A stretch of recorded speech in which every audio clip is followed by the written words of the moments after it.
প্রত্যেকটা বিশ্ববিদ্যালয় এবং কলেজ থেকে শুধুমাত্র ক্ষমতাসীন ছাত্র সংগঠনই নয়, যে কোনো দলীয় লেজুর ভিত্তিক মূলক ছাত্র রাজনীতি দূর হোক এবং ছাত্র সংসদ গঠিত হোক।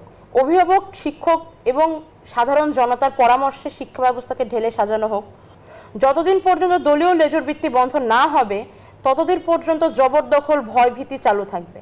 আর বিশ্ববিদ্যালয় প্রশাসনের কাছে আমার আহ্বান থাকবে, আপনারা একটু মেরুদণ্ডের পরিচয় দেখান।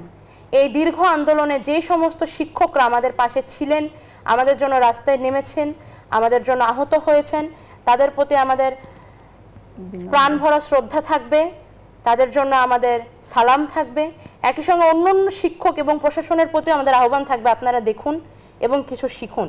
আপনারা ক্ষমতার কাছে নিজেদের মেরুদণ্ড বিকিয়ে দিবেন না, ছাত্রদের মনের ভাব বোঝার চেষ্টা করুন, ছাত্র সংসদ তৈরি করুন। জন্মলগ্নের যে যন্ত্রণা আমার দেশ এখন সেটার মধ্যে দিয়ে যাচ্ছে। আপনারা সকলে এগিয়ে আসুন, দেশের শরীরে যে ক্ষত তৈরি হয়েছে সেই ক্ষতর চিকিৎসা দিন।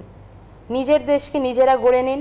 আপনাদের দেশ আমাদের দেশ, আমাদেরই থাকুক। আর কেউ যেন দেশকে নিজের একার বলতে না পারে। এই দেশ আমাদের সবার।